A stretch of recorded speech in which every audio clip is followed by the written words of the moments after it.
하나님 말씀은 마태복음 5장 21절부터 26절까지입니다. 마태복음 5장 21절부터 26절까지 교독하겠습니다. 21절 제가 먼저 읽겠습니다. 옛사람에게 말한 바 살인하지 말라. 누구든지 살인하면 심판을 받게 되리라 하였다는 것을 너희가 들었으나 나는 너희에게 이르노니 형제에게 노하는 자마다 심판을 받게 되고 형제를 대하여 나아가라 하는 자는 공회에 잡혀가게 되고 미련한 놈이라 하는 자는 지옥불에 들어가게 되리라. 그러므로 예물을 제단에 드리려다가 거기서 내 형제에게 원망 들을 만한 일이 있는 것이 생각나거든 예물을 제단 앞에 두고 먼저 가서 형제와 화목하고 그 후에 와서 예물을 드리라. 너를 고발하는 자와 함께 길에 있을 때에 급히 사화하라. 그 고발하는 자가 너를 재판관에게 내어주고 재판관이 옥리에게 내어주어 옥에 가둘까 염려하라. 진실로 내게 이르노니 내가 한 푼이라도 남김이 없이 다 갚기 전에는 결코 거기서 나오지 못하리라. 아멘. 오늘 말씀의 제목 한번 따라해 볼까요? 사랑으로 표현되는 믿음. 한 번 더 하겠습니다. 사랑으로 표현되는 믿음. 네, 믿음은 사랑으로 표현돼야 합니다. 그것이 무슨 의미일까 생각해 보겠습니다. 몇 년 전 우리 사회를 충격에 빠뜨린 안타까운 살인 사건이 하나 있었습니다. 그 끔찍한 살인의 원인은 비닐봉투 한 장이었습니다. 한 남성이 편의점에 음료를 사러 갔다가 종업원이 비닐봉지값 20원을 요구하자 이에 분노했고 그 순간에 화를 참지 못하고 집에서 흉기를 가져와서 살인을 저질렀습니다. 한 경찰 행정학과 교수는 현대 사회에서 발생하는 많은 충동적 범죄와 이른바 묻지마 살인의 원인이 억눌린 분노의 폭발 때문이라고 분석하기도 했습니다. 이처럼 우리 마음 속에 있는 분노는 방치될 때에 파멸적인 죄로 이어질 수 있습니다. 예수님께서는 분노를 품는 것 자체가 이미 마음으로 살인을 저지른 것이라고 가르치셨습니다. 오늘 본문을 통해 예수님께서 살인하지 말라는 계명을 어떻게 해석하고 가르치셨는지 살펴보면서 그 말씀에 담긴 참 뜻을 생각해 보고 실천하고자 합니다. 본문의 참 뜻을 알기 위해서는 먼저 마태복음 5장 17절의 말씀을 이해해야 합니다. 우리가 지난 시간에 살펴봤는데요. 혹시 지난 시간에 설교를 듣지 못하신 분이나 아니면 들으셨더라도 정확하게 내용이 기억나지 않으시는 분은 저희 유튜브 채널이 있으니까 그 가락공부교회 채널에서 꼭 다시 한번 들으시면 좋겠습니다. 이 말씀이 예수님의 산상수훈과 신약 성경 전체를 관통하는 어떤 핵심 원리라고 할 수 있는 것이죠. 예수님께서는 내가 율법이나 선지자를 폐하러 온 것이 아니라 완전하게 하려고 오셨다 말씀하셨습니다. 여기서 율법과 선지자는 구약 성경 전체를 가리키고 이는 예수님께서 구약에 계시된 하나님의 모든 말씀을 성취하셨다는 뜻입니다.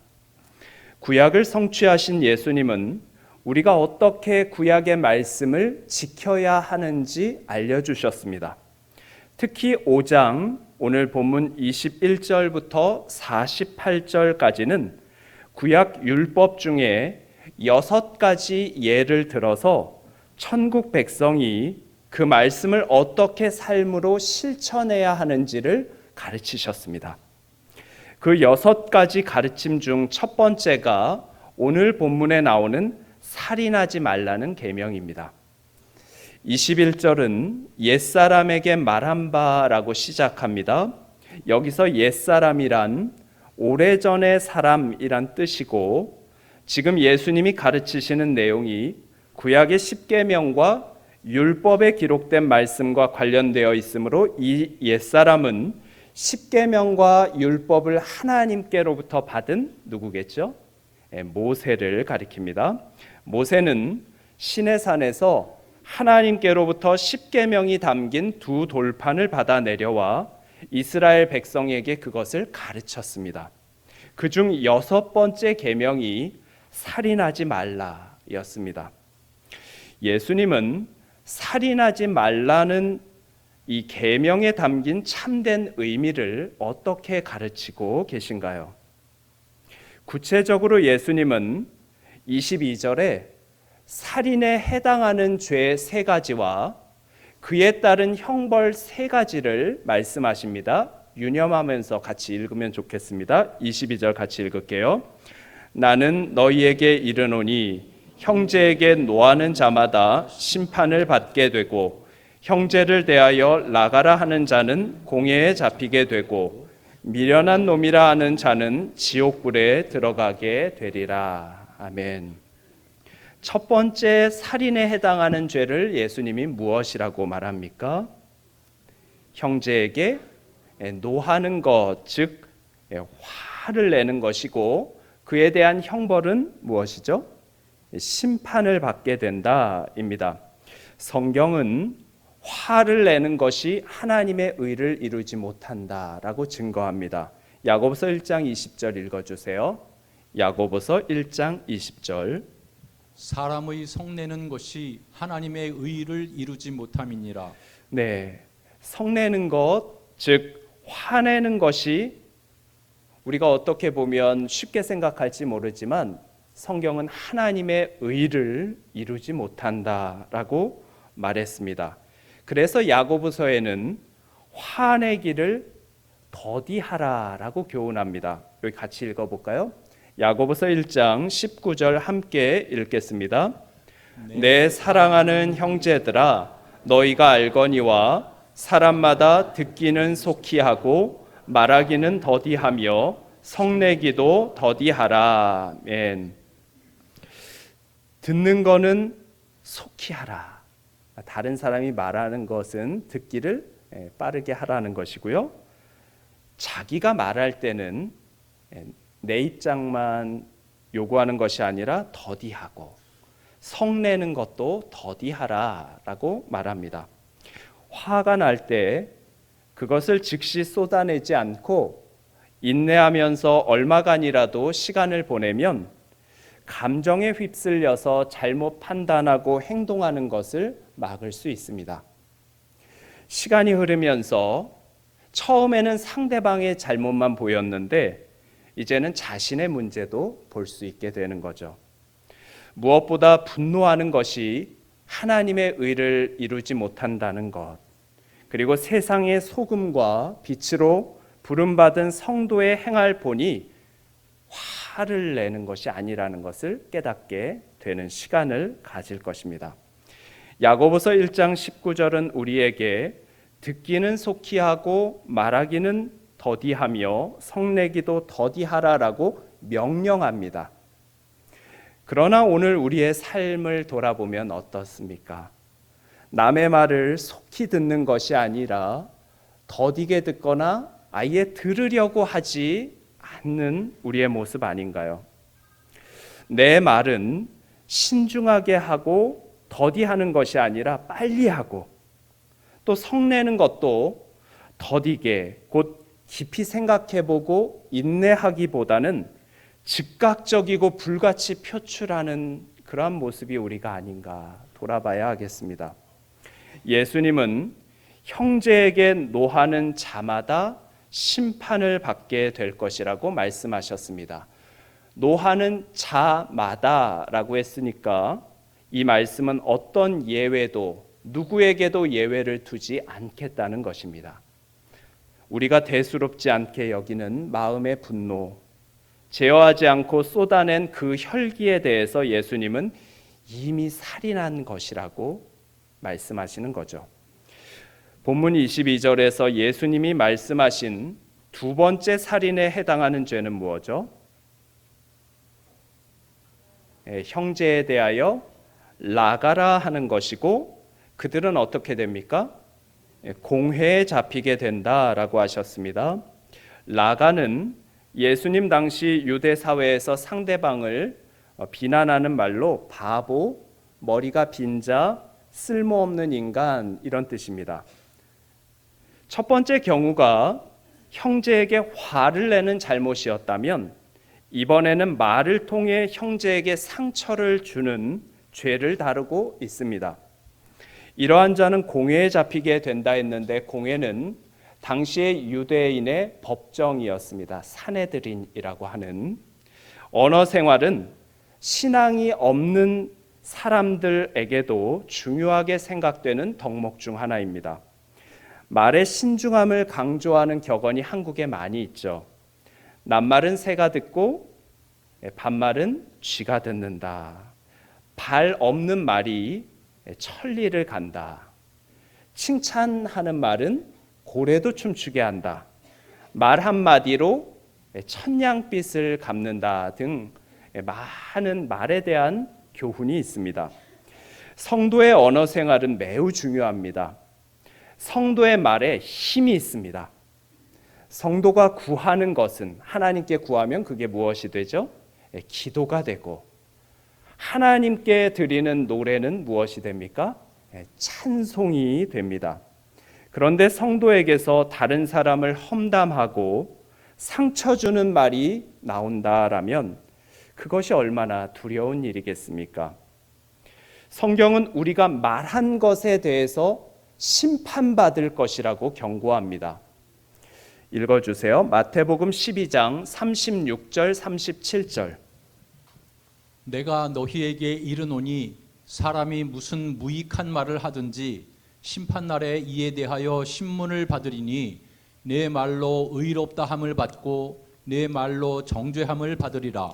네, 오늘 우리가 내뱉은 말이 하나님 앞에서 심판의 기준이 된다라고 생각한다면 하나님을 찬양하는 입술로 다른 사람과 믿음의 형제에게 상처를 주는 것이 아니라 그들을 위로하고 격려하는 말을 해야 하지 않겠습니까? 예수님은 형제를 향해 라가라 하는 사람을 살인죄를 저지른 것이다 라고 경고하십니다. 예수님께서 가르치신 살인에 해당하는 세 번째 죄 역시 말과 관련돼 있습니다.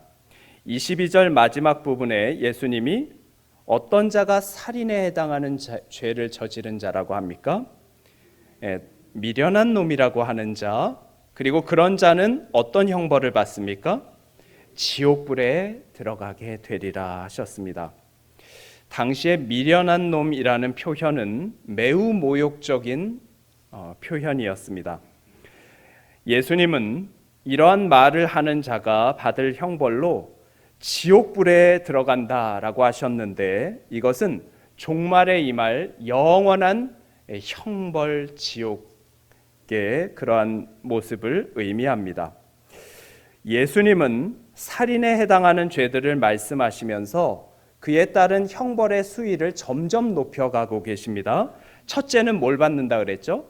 심판을 받는다 하고, 둘째는 공회, 당시의 최고 법정이었습니다. 공회에 잡힌다고 하셨고, 셋째는 뭐라 그럽니까?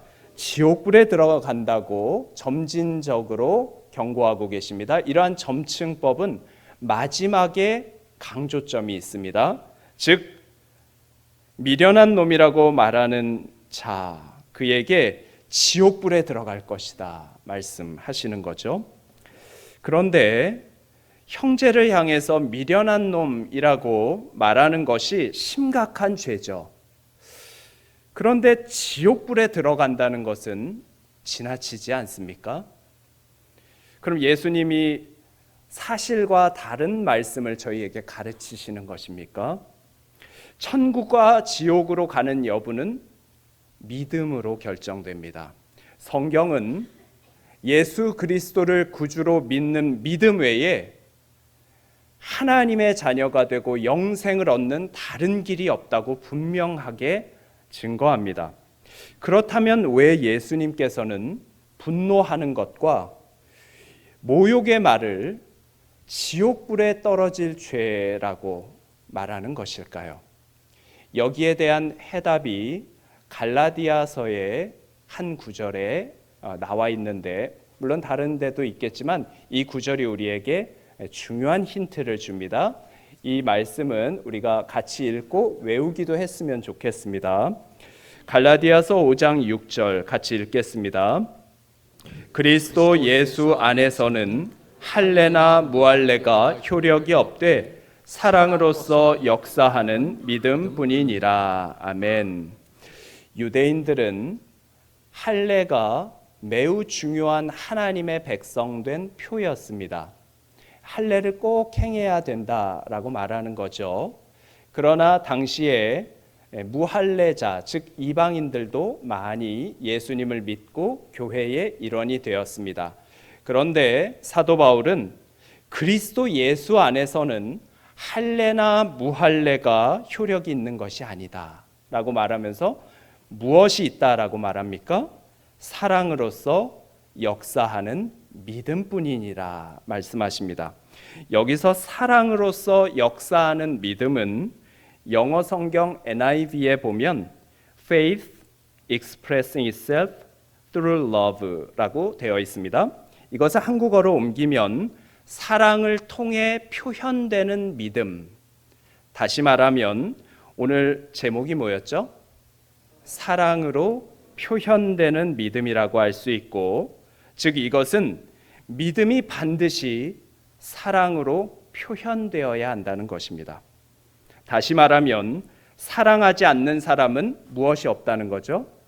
참된 믿음을 가진 자라고 할 수 없다는 것입니다. 이 말씀을 바탕으로 오늘 본문을 다시 보겠습니다. 예수님은 살인에 해당하는 죄로 형제에게 분노하는 것과 악한 말을 하는 것을 언급하셨습니다. 이러한 행동은 형제를 사랑하지 않는 사람에게서 나타나는 대표적인 모습입니다. 형제에게 화를 내고 형제에게 악담을 하고, 그래서 예수님은 이런 자들을 단순히 말에 실수한 사람 정도로 보지 않고 살인자와 같다고 경고하십니다. 더 나아가서 지옥불에 들어갈 자로, 곧 사랑으로 표현되는 믿음 있는 자라고 할 수 없다라고 말씀하시는 거죠. 주님을 참으로 믿는다면, 구약의 율법을 성취하신 예수님을 믿고 그 예수님과 함께 살아가는 자라면, 동행하는 자라면 반드시 무엇이 있어야 합니까? 사랑으로 표현되는 믿음이 있어야 한다는 것입니다. 그리스도 예수 안에서는 할례나 무할례가 효력이 없되 무엇이 있어야 합니까? 사랑으로 표현되는 믿음이 있어야 하는 것이죠. 그렇다면 저와 여러분에게 사랑으로 표현되는 믿음이 있습니까? 그렇다면 이 믿음은 우리의 삶에서 어떤 모습으로 나타나야 하겠습니까? 예수님은 본문 23절부터 26절에서 살인하지 말라는 계명의 참된 의미를 실제 삶에 어떻게 적용해야 하는지 두 가지 예를 들어서 직접 설명해 주셨습니다. 먼저 23절과 24절에서 예물을 성전에 바칠 때에 형제에게 원망 들을 만한 일이 떠오른다면 먼저 그 형제와 화해하라고 말씀하셨습니다.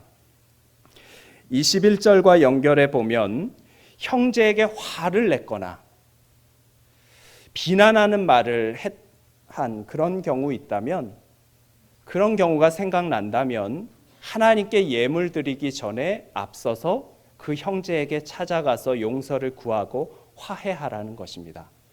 근데 왜 이렇게 우리는 화해하지 못하나요?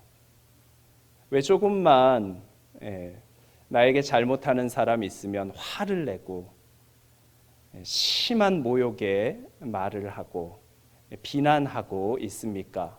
또 그러한 경우 혹시 우리가 연약해서 우리의 마음으로 또 말로 상대방을 상처 주는 경우가 있을 때 왜 이렇게 가서 화해하지 못하나요? 예수님께서는 예물을 하나님께 드리려고 하다가도 형제와 화목하지 못했던, 형제에게 뭔가 잘못했던 그러한 마음 또 말 또 행동이 있었다면 그 형제와 먼저 화해하고 와서 하나님께 예물을 드려라 라고 말씀하십니다. 다시 말하면 형제와 화해하지 않고, 즉 사랑으로 죄송합니다. 사랑으로 표현되는 믿음을 보이지 않고 와서 하나님 앞에 드리는 예물은 하나님 기뻐하지 않으신다라는 거죠. 그러므로 우리는 이 가르침을 통해서 하나님 앞에 우리가 형제를 사랑하며 그 형제와 혹시 또 잘못된 그러한 일이 있다면 가서 먼저 손 내밀고 화해할 수 있는, 예수님이 먼저 그러셨잖아요. 우리가 죄인 되었을 때 예수님이 우리를 찾아오셨습니다. 그리고 우리를 사랑하셨습니다. 그 예수님을 따르는 제자로서 우리는 먼저 손 내밀 수 있어야 하겠죠.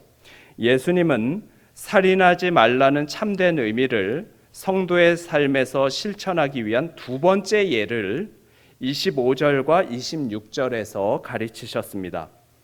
이번에는 형제와의 갈등이 송사의 문제로 이어진 경우를 다루고 있습니다.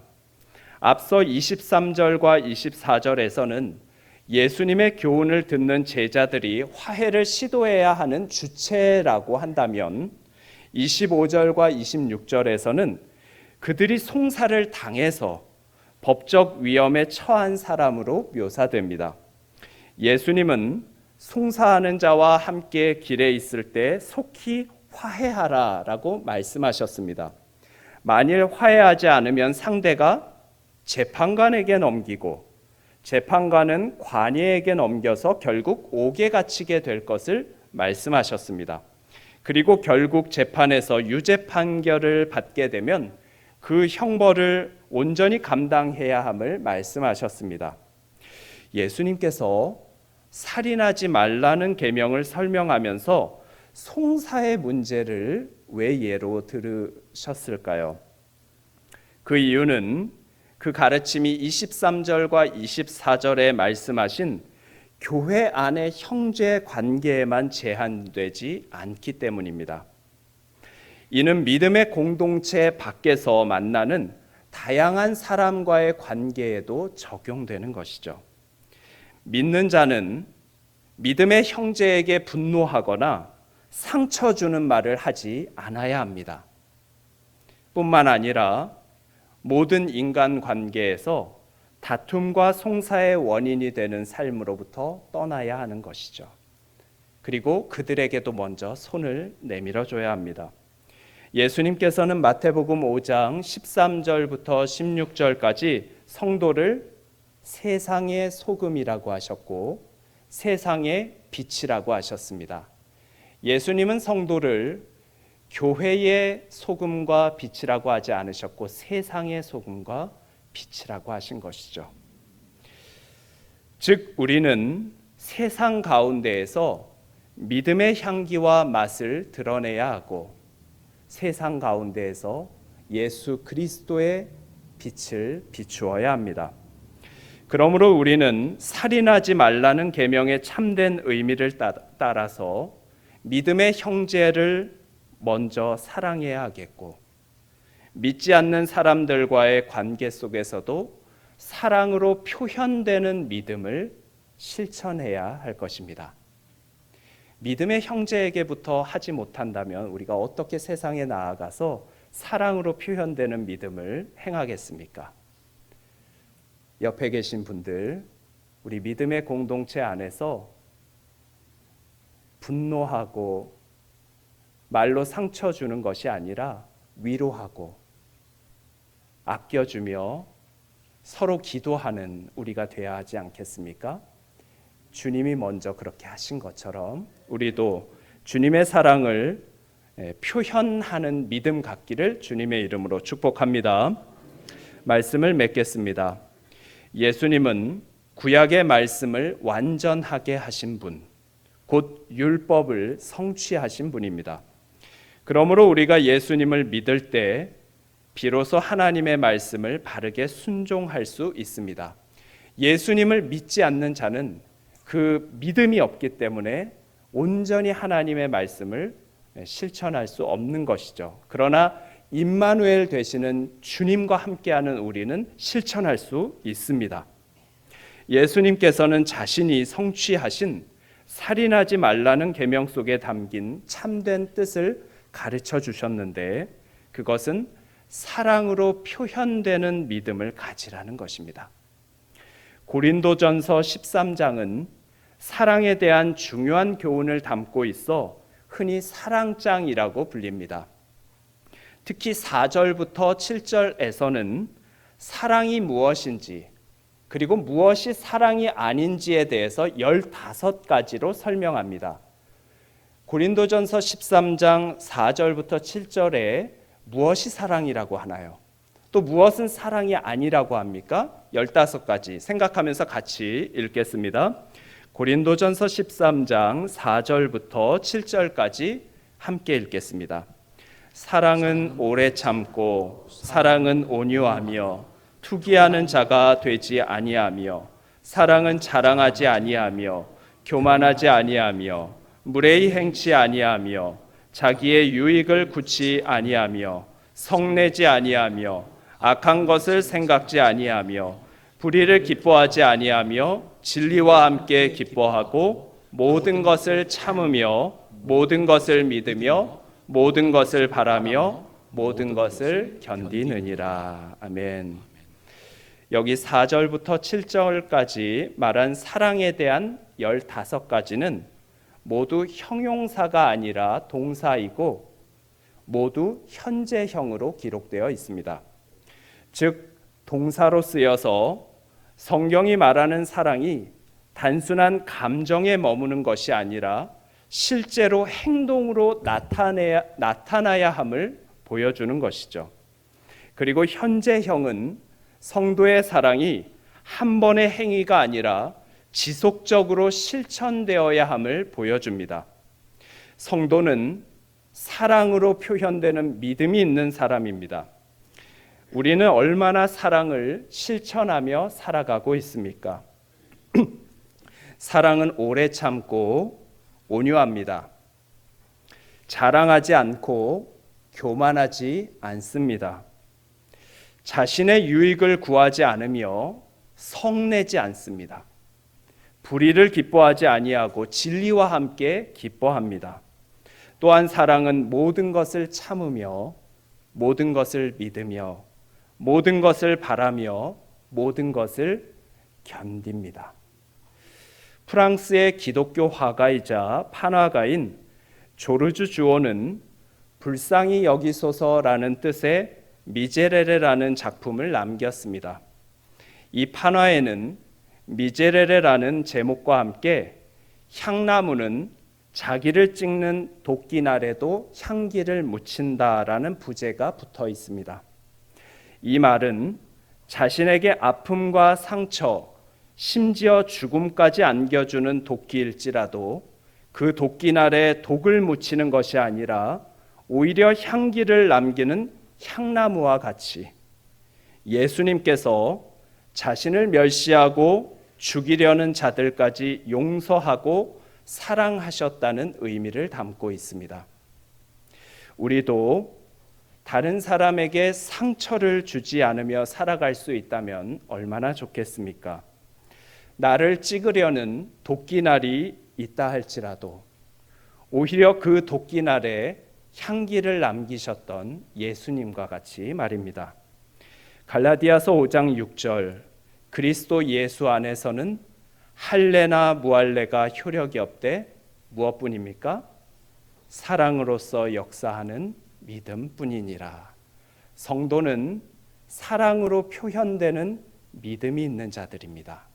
말로만 아니라 행함으로 분노하고 남에게 상처를 주는 것이 아니라 어려운 자들을 세워주고 서로 격려하며 기도하고 예수님이 우리를 찾아오셔서 먼저 사랑하셨던 것처럼 그 사랑을 표현할 줄 아는 그리스도의 사람, 세상의 소금과 세상의 빛, 그것이 우리의 모습인 줄 믿습니다. 아무쪼록 저와 여러분이 이러한 주님의 사랑을 본받는 참된 성도, 참된 천국 백성 되기를 주님의 이름으로 축복합니다. 기도하겠습니다. 살아계신 하나님 아버지, 감사합니다. 우리가 아직 죄인 되었을 때에 예수 그리스도께서 우리를 위하여 죽으심으로 하나님께서 우리에 대한 사랑을 확증하셨다고 했습니다. 우리가 이 사랑을 받아 그 믿음으로 구원받아 하나님 자녀된 줄 믿습니다. 이제는 우리가 사랑으로 표현되는 믿음 있게 하여 주시옵소서. 다른 사람에게 상처 주고 분노하는 것이 아니라 그들을 감싸주며 우리를 사랑하셨던 그 주님의 사랑을 본받아 실천하게 하여 주시옵소서. 그리하여 살인하지 말라는 계명에 담긴 참된 의미를 우리의 삶 속에서 실천하게 하여 주시옵소서. 예수 그리스도의 이름으로 기도하옵나이다. 아멘.